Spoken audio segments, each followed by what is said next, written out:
47 years ago, Miami's Calder Gallery lost $1,200,000 in masterpieces, but the silence of a generation shatters with the discovery of a forgotten sketchbook. A single fingerprint pressed into the leather binding transforms the cold case into a live hunt, revealing that the mastermind may be hiding closer than anyone ever imagined. The humid Miami air in July of 1978 was thick enough to taste a heavy blanket over a city that never truly slept. But inside the Calder Gallery, a profound and unnatural silence had fallen, broken only by the distant wail of approaching sirens. The main vault door stood ajar, its intricate locking mechanism bypassed with an almost surgical precision that spoke of contemptuous expertise. Inside, where masterpieces by modern titans once hung, there were only empty spaces on the walls and the faint, ghostly outlines in the dust where frames used to be.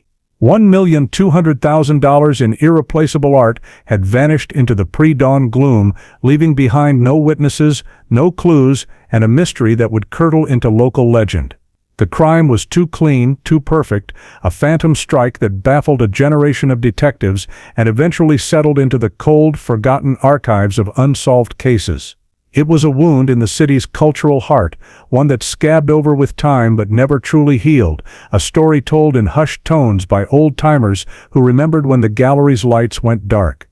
The thieves were ghosts, their methods inscrutable, their identities lost to the decades that followed. They had executed a flawless crime and simply disappeared, swallowed by the relentless forward march of time. 47 years later, in the climate-controlled stillness of an FBI evidence warehouse, that silence was about to break. Archivist Leon Flores sighed, the sound swallowed by rows of steel shelving that stretched into the dim distance, each one a monument to human failing. He hated Purge Week, the bureaucratic ritual of sorting history into two piles, retain or destroy. Most of it was junk, the mundane debris of long-dead cases, and his job was to apply the final indifferent label. He picked up a slim, leather-bound sketchbook, its cover warped by time and humidity, its case file number faded almost to illegibility. The entry log was sparse, listing it as miscellaneous material from the Calder Gallery heist, 1978, with no further notes of interest. To Flores, a man drowning in forgotten files and dreaming of retirement, it was just another piece of administrative clutter, one more item to be fed to the industrial shredder and turned into meaningless pulp. He pressed a sticky label onto the cover, the red block letters stark and final: junk. Destruction authorized.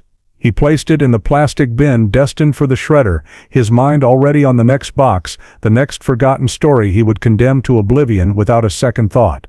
It was a job that rewarded disinterest, a career built on not asking questions about the ghosts packed away in cardboard. Detective Marisol Cruz moved through the archive with a quiet purpose that seemed at odds with the stale, stagnant air. She wasn't supposed to be here, not according to protocol, but a name on the Purge manifest had snagged her attention: Calder Gallery. It was a case she knew only by its reputation, a phantom from before her time, but her expertise was in art crime, and the ghosts of stolen masterpieces called to her. She saw the bin marked for destruction and felt an inexplicable pull, a professional intuition that had saved more than one case from administrative death. Her eyes scanned the contents, a collection of yellowed papers and brittle evidence bags, before landing on the leather-bound sketchbook. The junk label felt like a desecration, a scream in a library. Flores barely looked up as she approached, his expression a mixture of annoyance and resignation at the interruption. He offered a tired explanation about protocols and retention schedules, the drone of a man who had long ago surrendered to the system. Cruz lifted the sketchbook from the bin, her gloved fingers tracing the worn texture of the leather. It felt heavier than it should, weighted not by its physical mass, but by the sheer potential of the years it had held silent. She didn't know what she was looking for, but the certainty that she was holding something vital was absolute, a cold thrum of adrenaline in her veins. It was the instinct of a hunter, the premonition that this unassuming object was not debris but a key, meticulously crafted and carelessly lost. This was the moment the past reached out, a silent 47-year-old hand brushing against the present. The archivist mumbled something about it being a waste of time, but Cruz was no longer listening. She was already seeing the empty walls of the Calder Gallery, feeling the first stirrings of a connection that spanned nearly half a century. A forgotten sketchbook rescued from the shredder by a detective's hunch was about to unravel a web of secrets that had been woven with terrifying precision. The case was no longer cold. It was about to become dangerously, searingly hot, and the unassuming binding held the spark that would ignite it all. The secrets it held were not just about a theft, but about a lifetime of betrayals that had kept the truth buried. The forensic lab was Cruz's sanctuary, a place where science could give voice to the dead and the forgotten. Under the sterile hum of ventilation, she placed the sketchbook beneath the arm of a high-intensity ultraviolet lamp, the mundane object transformed into the sole focus of a world-class investigative apparatus. The moment she flipped the switch, the room plunged into a violet twilight, and the sketchbook's pages began to glow with hidden life. What had been invisible to the naked eye now bloomed in faint, ghostly luminescence. In the margins of a meticulously drawn floor plan of the Calder Gallery, a set of initials emerged from the paper's fibers. AM. The letters were scrawled in a faded organic compound, a substance that would have been invisible without the specific wavelength of light, a secret signature left by an arrogant hand. Cruz felt a jolt of recognition, her mind racing through the dusty original case files she had memorized. AM. Were the initials of Alejandro Morales, the gallery's former curator, a man who had been questioned and cleared in the initial investigation, his alibi ironclad. He had been a peripheral figure, dismissed as a victim of the crime, not a participant, long since retired and faded into obscurity, presumed innocent by everyone. This single glowing clue whispered a different story, suggesting a betrayal that began long before the vault was ever breached. The whispers were becoming a clear, damning voice. The second revelation followed swiftly, delivered by the cold, impartial judgment of the mass spectrometer. A technician, his face illuminated by the green glow of a monitor, confirmed Cruz's growing suspicion. The paper itself was from a specific batch manufactured in 1978, consistent with the timeline, but the ink, the graphite from the pencil used to draw the impossibly detailed schematics of the gallery's security systems, was different. Spectrographic analysis dated the chemical composition of the graphite to several weeks after the heist had taken place. The implication was chilling and immediate. This sketchbook was not a preparatory document, a blueprint for a future crime. It was a confession, a detailed record drawn with painstaking care after the fact, a chronicle of a victory. The thief, or someone intimately involved, had returned to the scene of the crime or an identical hidden location to document their masterpiece of a burglary.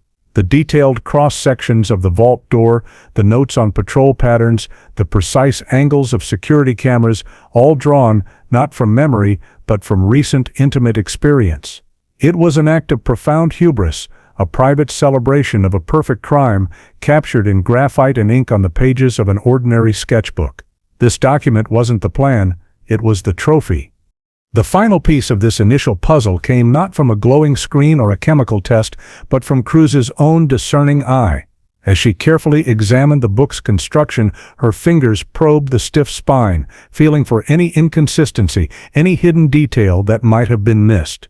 She felt a subtle indentation, a slight irregularity in the leather near the bottom seam. Using a pair of fine-tipped tweezers, she gently worked the area, her breath held tight in her chest. A tiny folded piece of paper, brittle with age, slid free. It was a slip from a ledger book, so small it was almost insignificant. On it, written in the same hand as the initials in the margin, was a single number 784B11 Inez. It was not a police evidence number or a library call sign. It was an insurance claim code, but when Cruz ran it through the national database of settled claims from that era, it came back with no results. The claim had never been officially filed or paid out. It was a ghost number, a transaction that existed only on this hidden slip. It suggested a deeper conspiracy, a promise of a payout from a source that operated outside the law. This was not just about a curator providing floor plans. It pointed to early complicity, a deal struck in the shadows where the lines between victim and perpetrator blurred into non-existence. The sketchbook was no longer just a clue. It was a map into a labyrinth of betrayal, and the curator Alejandro Morales was the thread she needed to pull first. The man presumed innocent was now the primary link to a conspiracy that had remained dormant for 47 years. The cafe in Little Havana was an island of timelessness, the air thick with the aroma of strong coffee and sweet pastries, the murmur of Spanish a constant gentle hum. Sunlight streamed through the windows, bleaching the worn tablecloths and illuminating the fine lines of worry around Valentina Morales's eyes. She was the niece of Alejandro Morales, the former curator, and she carried the weight of her family's history with a practiced, weary grace. Detective Cruz sat opposite her, the sketchbook a silent, accusing presence on the table between them. She began gently, asking about her uncle, who had passed away a decade prior, his name cleared and his reputation intact. Valentina spoke of him with a mixture of love and a sorrow that felt deeper than simple grief, her words painting a portrait of a man obsessed with art but crushed by financial failure. The official story was that Alejandro had been a victim like everyone else, devastated by the loss of the gallery's collection. But as Valentina spoke, her gaze kept flickering away, a subtle, almost imperceptible betrayal of her carefully composed narrative. The omniscient narrator could feel the truth roiling beneath her calm exterior, a torrent of concealed knowledge, a secret she had carried since she was a young woman. Cruz pushed a set of documents across the table, copies of old letters she had unearthed from a box of Alejandro's personal effects, retrieved from a dusty corner of Valentina's garage. The letters, written in a desperate, looping script, were from Alejandro to an unnamed recipient. They spoke not of art or culture, but of crippling debt and the threat of total ruin. He pleaded for help, offering anything in his power in exchange for a financial lifeline. One letter was explicit, its words a cold confession across the decades. I can provide complete schematics, every wire, every sensor, every blind spot. The floor plans are yours, for the price we discussed. It was the missing piece, the desperate motive that the original investigators had never found. A man facing financial ruin had made a deal with the devil, trading his life's work for a pittance to stay afloat. Valentina's face paled as she read the words, a confirmation of a truth she had long suspected but never wanted to confront. Her uncle was not just a consultant, he was the architect of the gallery's downfall. He had handed the keys to the kingdom to the very people who would plunder it. Valentina hesitated, her composure finally cracking under the weight of the evidence. She claimed she knew nothing of this, that her uncle had taken his secrets to the grave. But her eyes told a different story, a story of complicity born of love and fear. The narrator saw into her memory, a flashback to a hushed conversation years ago, her uncle confessing his sin, not in detail but with the heavy burden of a man who had sold his soul. He had made her promise to protect the family's name, to bury the truth forever. This was the source of her flickering gaze, the reason for her profound, lingering sorrow. It was not just grief for her uncle's death, but for the loss of his integrity, a shame she had carried for him. Cruz, while not privy to the memory, saw the confirmation in Valentina's trembling hands and the sudden moisture in her eyes. The niece was not an accomplice, perhaps, but she was a guardian of the secret, a living vault of the family's hidden disgrace. Her silence was a lock, and Cruz knew she had just found the key. The conversation ended with Valentina offering a thin, unconvincing denial, promising to contact Cruz if she remembered anything else. But as she walked away from the cafe, the sun casting her long shadow on the sidewalk, the narrator revealed the depth of her lie. She did not just know about the deal, she knew who was on the other end of it. She was not just protecting her uncle's memory, she was protecting someone else, someone still alive, someone who held a far more dangerous power over her. The betrayal was not a simple, one-time transaction of floor plans for cash. It was a complex weave, a tapestry of fear and obligation that had entangled the Morales family for 2 generations. Cruz watched her go, a sense of unease settling over her. She had confirmed the curator's role, but in doing so, she had disturbed a hornet's nest. Valentina Morales was not just a reluctant witness, she was a gatekeeper, and the path to the real mastermind led directly through her. The sun-bleached Miami cafe had become a confessional, but the most damning sins had remained unspoken, hanging in the heavy air like ghosts. The weight of this secret was far heavier than a simple case file. It was the story of a family's soul. Days of meticulous cross-referencing of financial records and underground art contacts finally yielded another breakthrough, this one even more jarring than the last.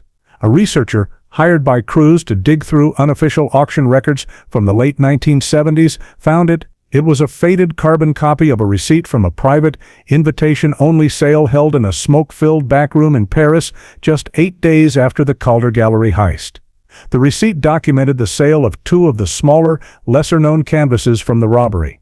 They were sold for a fraction of their value, a quick liquidation to generate immediate cash. The name on the seller line was an alias, Silas Crane.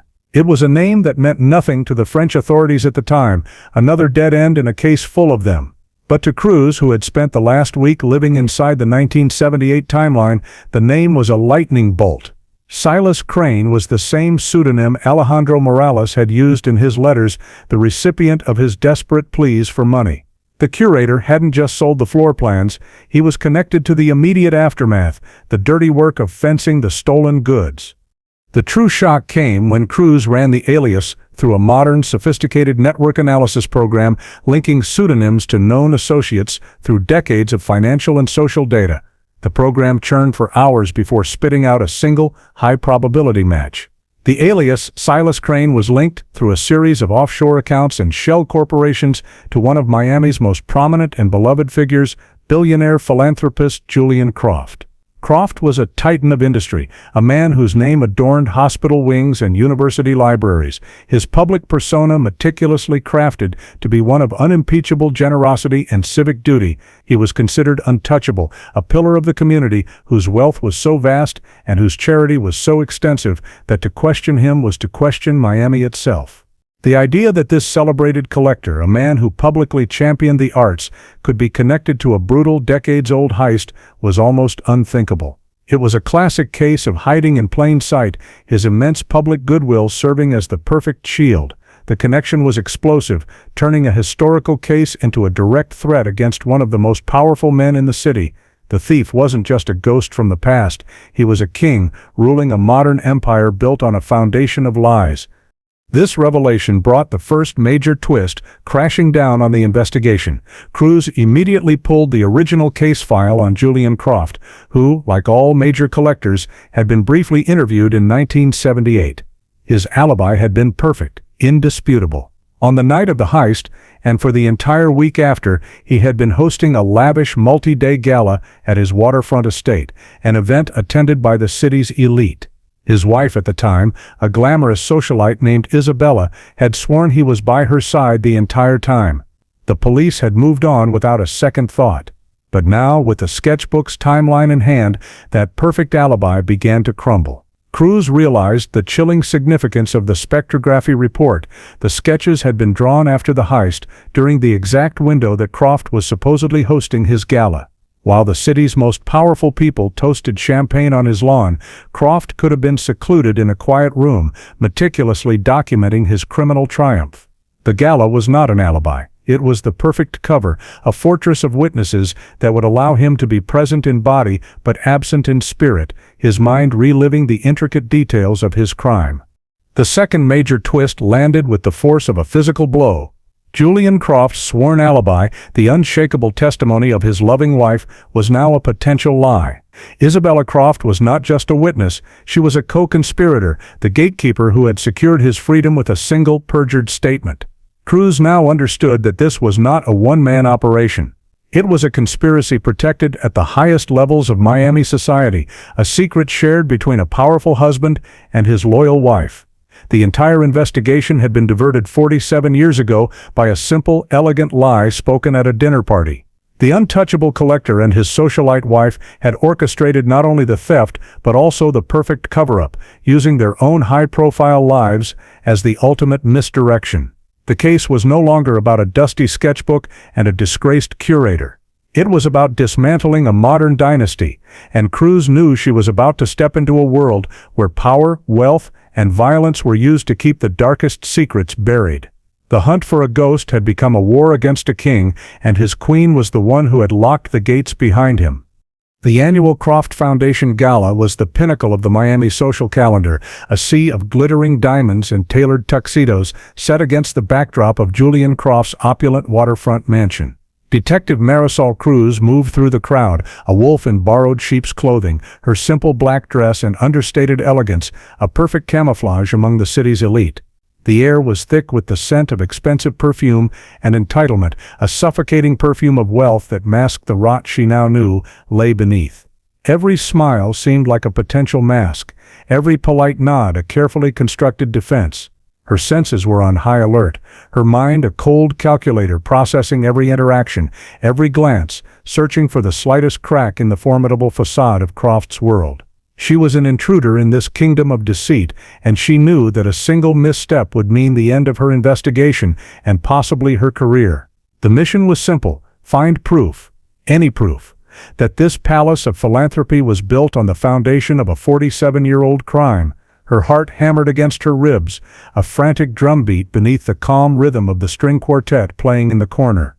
Her gaze swept across the grand ballroom, a space designed to intimidate and impress. Masterpieces from every major art period lined the silk-covered walls, a collection so valuable it rivaled that of many museums. But it was not what was there that drew her attention, it was what was missing. High on the east wall, nestled between a somber Rothko and a vibrant de Kooning, was a conspicuously empty space. It was a blatant void, the lighting perfectly adjusted for a painting of specific dimensions, the velvet wallpaper behind it slightly less faded than the surrounding area. It was the exact size and shape of the largest and most famous masterpiece stolen from the Calder Gallery in 1978. The message was one of supreme arrogance, a private joke for an audience of one. Croft was not just hiding his crime, he was flaunting it, displaying the absence of his greatest prize as a testament to his power. To any other guest, it was an empty spot waiting for a new acquisition. To Cruz, it was a gaping wound, a silent confession hanging on the wall for all to see, yet visible only to her. The sheer audacity of it sent a chill down her spine. Her target was not Croft himself, who held court at the center of the room, surrounded by a phalanx of admirers, but the periphery, the operational mechanics of his empire. She drifted toward the bar, her eyes locking on a half-empty champagne flute left on a service tray. The plan was risky, a desperate gambit with a high probability of failure. With a swift, practiced movement, she palmed a microbug, a piece of technology no bigger than a grain of rice, and as she pretended to stumble, she dropped it into the flute. The glass was destined for the staff kitchen, a place where the unfiltered conversations of the house staff might offer a clue, a stray word, a complaint about the boss. It was a shot in the dark, a prayer that the hidden currents of the house would carry her bug to a place of value. She turned away from the bar, her pulse steady, her face a mask of casual indifference, just another guest enjoying the party. But the moment was charged with an almost unbearable tension, the feeling of having just lit a fuse on a bomb. Her seemingly flawless maneuver had not gone unnoticed.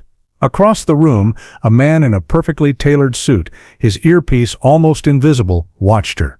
He was Croft's head of security, a man whose loyalty was not to a company but to the billionaire himself, a silent, watchful servant with eyes that missed nothing. His gaze was not accusatory, not yet, but it was sharp and lingering, the look of a predator that has just noticed a strange animal in its territory. He had seen her stumble, seen her hand move near the tray, and his professional paranoia, honed over years of protecting a powerful man with many secrets, was pinging.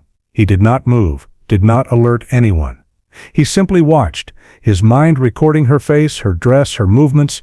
For now she was just an anomaly, a detail that did not quite fit. But Cruz felt the weight of his stare like a physical touch, a cold spot in the warm, crowded room. The game had begun, and she was no longer just the hunter, she was also the prey.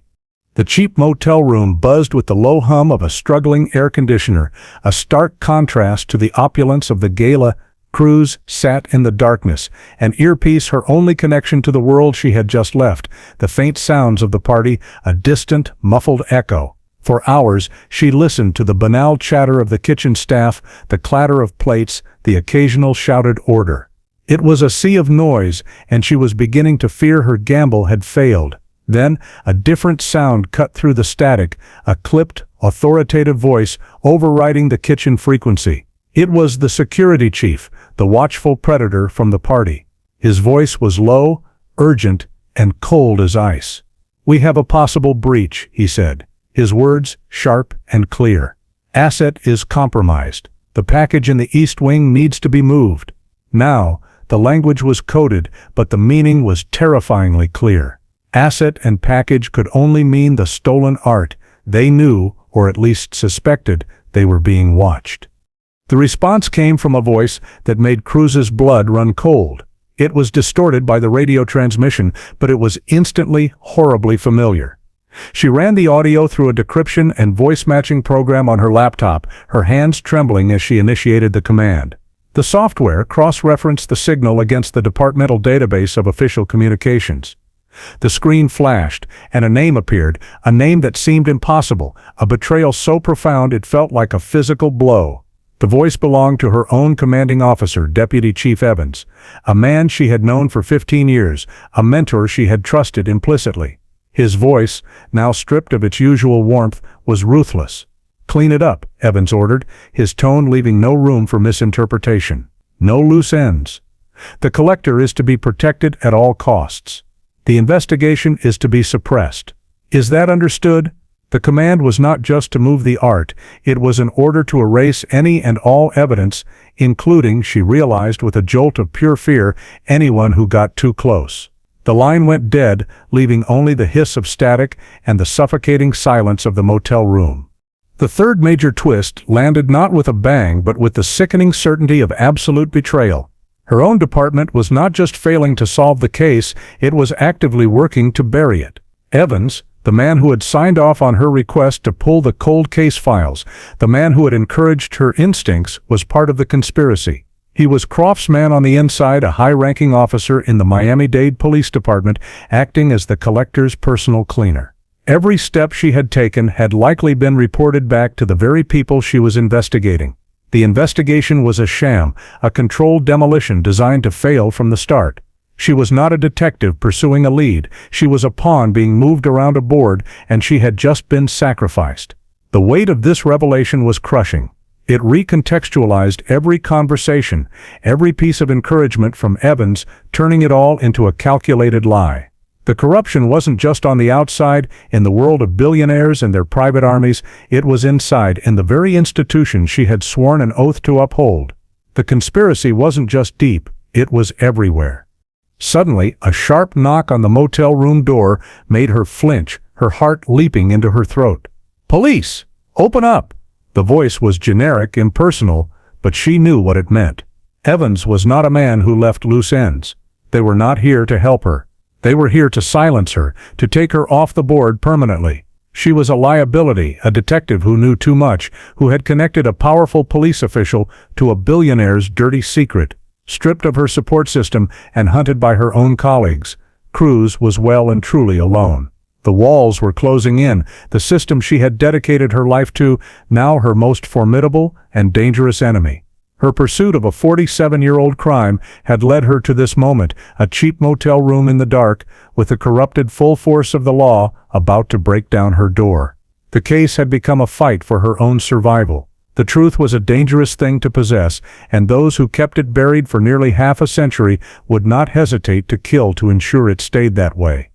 Before the first kick splintered the cheap wood of the motel door, Cruz was already gone. She slipped out the bathroom window and into the humid Miami night, her police-issued weapon feeling heavy and useless in her hand. It was a symbol of an authority she no longer possessed, a department that now saw her as a threat to be neutralized. Her badge, her credentials, her very identity as a detective had been rendered meaningless by the deputy chief's betrayal. She was officially a rogue agent, a ghost in the system she once commanded.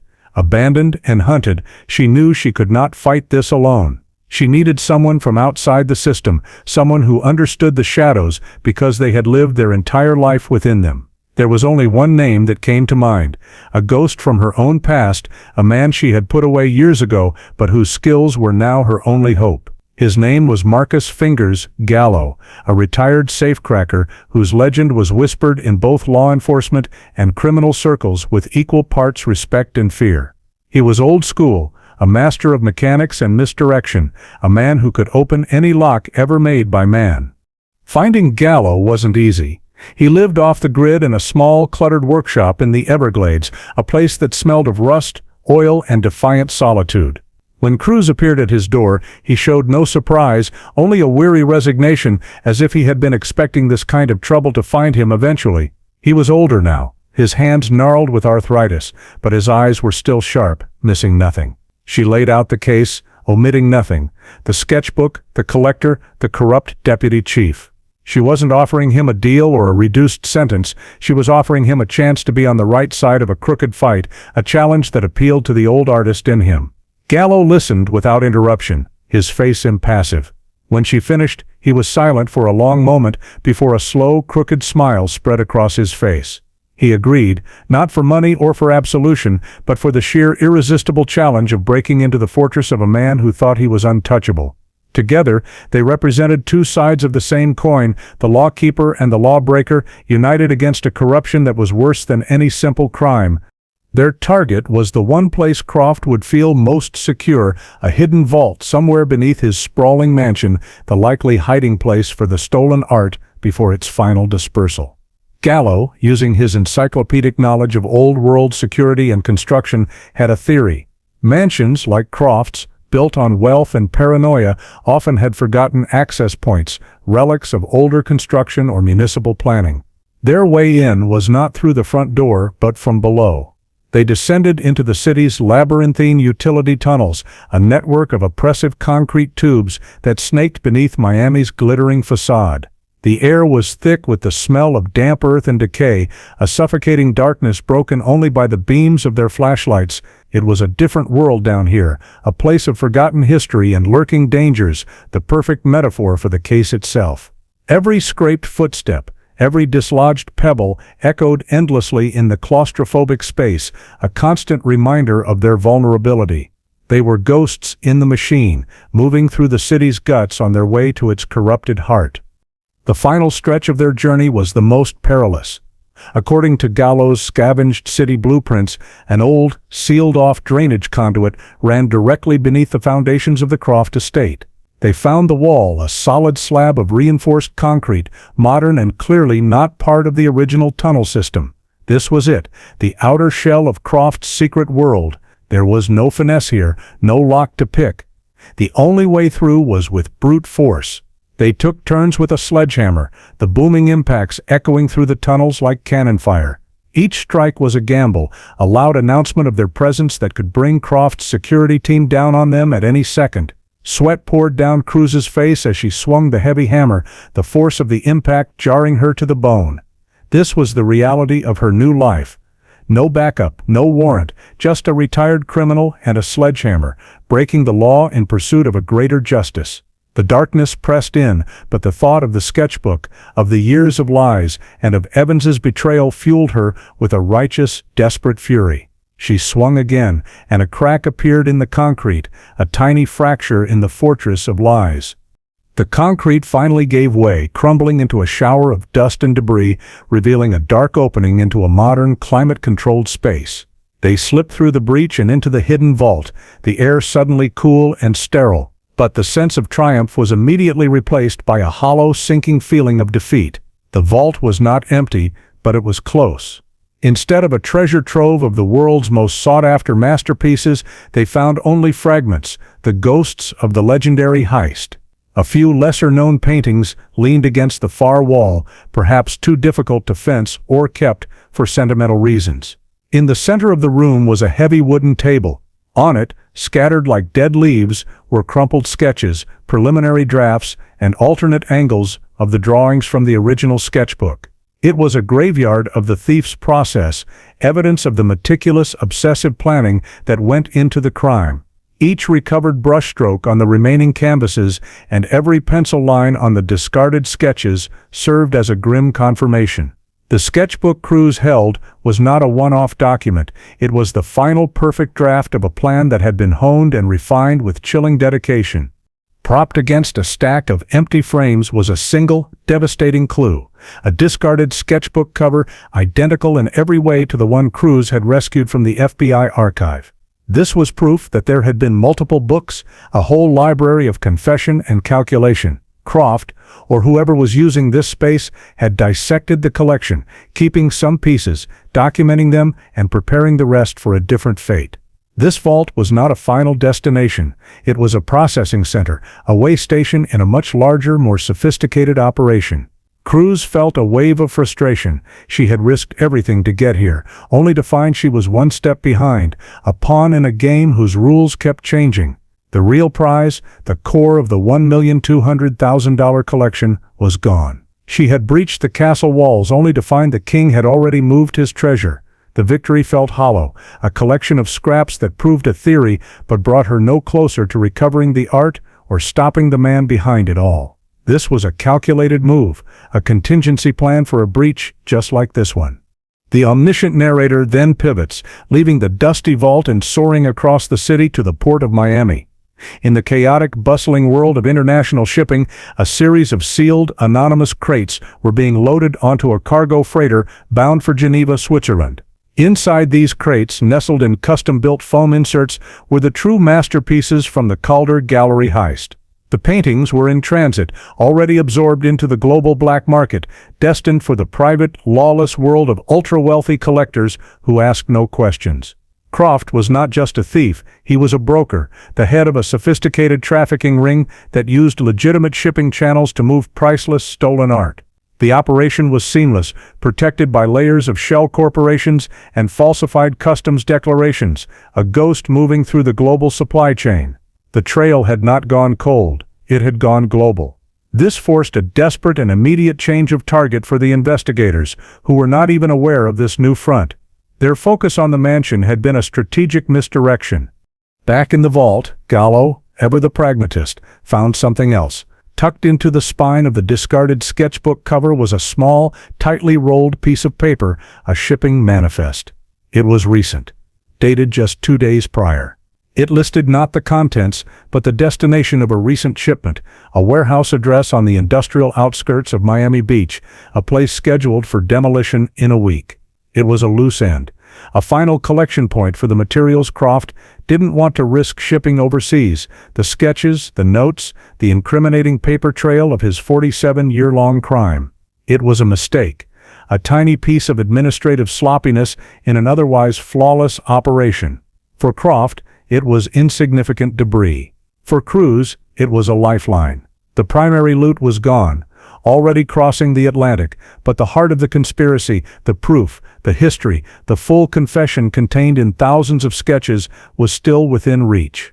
The hunt was no longer for the paintings, but for the soul of the crime itself, hidden in a dusty, forgotten warehouse on the edge of the city. The empty vault was not an ending, but a new, frantic beginning. The warehouse stood as a monument to decay on the forgotten edge of Miami Beach, its corrugated metal walls bleeding rust into the sandy soil. The air inside was heavy with the smell of dust, salt, and time, a place long abandoned by commerce and progress. But in the center of the vast, cavernous space, a different kind of history was meticulously preserved. Thousands of sketches, drawings, and canvases were stacked in neat, carefully packed crates, a complete archive of the Calder Gallery heist and dozens of other smaller thefts spanning nearly 5 decades. It was Croft's secret museum, a testament to a lifetime of crime, all prepared for a final sanitizing fire before the warehouse was demolished.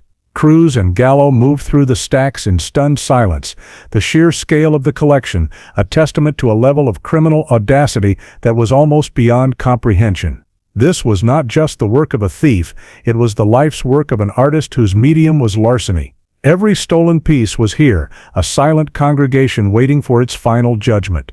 As Gallo stood watch, Cruz began the painstaking task of searching for the one thing that mattered most, a direct, irrefutable link to the mastermind. She carefully opened a crate labeled Calder Final Documentation, and inside, nestled amongst canvases wrapped in yellowed muslin, was the rest of the original sketchbook.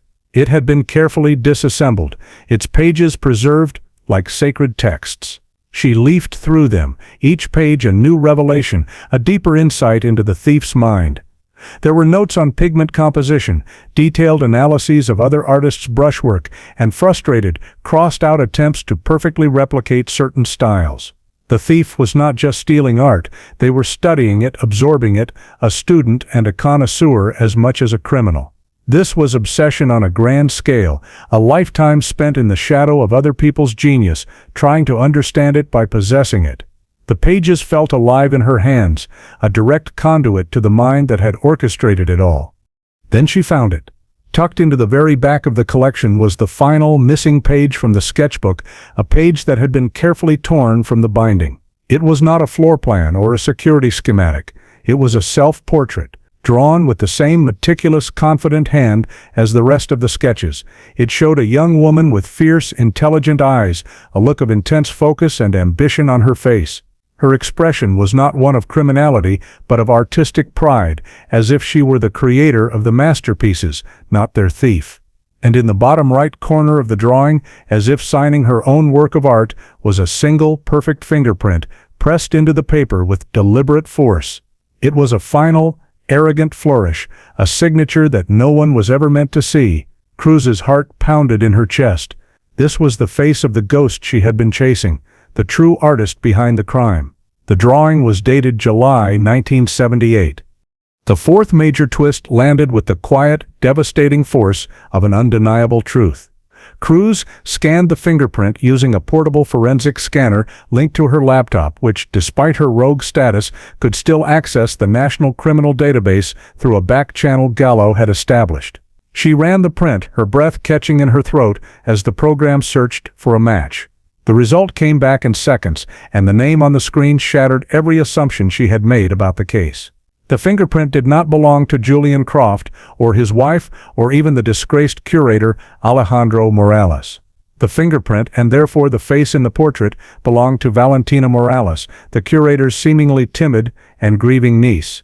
The woman from the cafe, the hesitant informant who played the part of a burdened secret keeper, was not a guardian of the truth. She was its author. She was the thief, the mastermind, the artist. Alejandro's role was real but minor. He supplied the plans out of desperation. Croft's role was that of a facilitator and fence, the powerful patron who laundered the art and the money. But the genius, the hand that drew the plans and lifted the paintings, belonged to Valentina all along. The betrayal was deeper and more complex than Cruz could have ever imagined, a generational conspiracy with a young, brilliant woman at its very center. The clandestine auction room was hidden in the penthouse of a nondescript downtown skyscraper, a sterile, white space filled with silent, wealthy bidders. The stolen masterpieces, recovered from the warehouse and now used as bait, were displayed on easels under harsh spotlights, their beauty a commodity in this soulless temple of greed. Detective Marisol Cruz stood in the shadows at the back of the room, the cold weight of a new, officially sanctioned badge pressing against her hip. After she presented the evidence from the warehouse, the fingerprint, the portrait, the sheer scale of the collection, a secret faction of federal agents operating outside of Deputy Chief Evans's corrupted influence had taken over. The tip had been delivered anonymously by her, a final, desperate gambit to bring legitimate force to bear. Tonight was the culmination of it all, a carefully orchestrated sting operation designed to catch not just the bidders, but the true seller in the act of her final, most audacious sale. The air was electric with a tension that had been building for 47 years. As the auctioneer began the bidding on the first piece, a side door opened and a figure emerged to address the room. It was Valentina Morales. She was no longer the grieving, hesitant niece from the cafe. She was transformed, exuding an aura of cool, absolute authority. She took the microphone, her voice steady and clear, and in that moment she unmasked herself not as an informant, but as the true, unapologetic mastermind of the entire operation. She spoke of her family's history, of a grandfather who was a brilliant artist but died in poverty, his genius unrecognized. She described how her uncle, Alejandro, was exploited by the art world, his expertise used and discarded by men like Julian Croft. Her ambition, she explained, was not born of simple greed, but of a burning desire for reclamation, a generational resentment against a system that valued canvases more than the lives of the people who created and cared for them. She did not steal art, she liberated it. She claimed, taking it back from a world that had stolen her family's legacy. It was a stunning confession, a final public performance of her life's secret work. Just as the first bid was about to be called, the doors burst open. Federal agents swarmed into the room, their weapons raised, shouting commands that echoed in the sterile space. The bidders, titans of industry and finance, froze in a state of collective shock, their anonymity shattered, their secret world exposed to the harsh light of the law. In the ensuing chaos, Valentina did not flinch. Her eyes scanned the room and locked onto Cruz's, a flicker of something, respect, understanding, regret, passing between them. The final twist was not a hidden clue, but a revelation of character. Valentina was not a simple villain, and this was not a simple crime. It was a story of desperation, brilliance, and a profound, misguided quest for justice that had spanned her entire life. As the agents closed in on her, the weight of that lifelong secret hung heavy in the air, a silent testament to the complex, tangled web of art, family, and betrayal. The ghost of the Calder Gallery heist finally had a face, and it was not the one anyone had ever expected. Cruz moved forward, her purpose clear. Her critical, split-second decision was not one of violence or aggression, but of empathy. While one agent moved to cuff Valentina, Cruz held up a hand, a gesture of command that stopped him in his tracks. She approached Valentina not as a cop to a criminal, but as one woman to another, recognizing the profound weight of the story that had just ended. "It's over," Cruz said, her voice low and direct, not a threat, but a statement of fact. In that moment, she was securing more than just a conviction. She was closing a circle, bringing a final quiet end to a saga that had haunted the city for nearly half a century. The bust was a victory for the law, but the narrative had revealed something more profound about the nature of justice, the value of art, and the enduring power of a secret to shape a life. The redemption would not be for the thief, but for the truth itself, finally brought out of the shadows and into the light.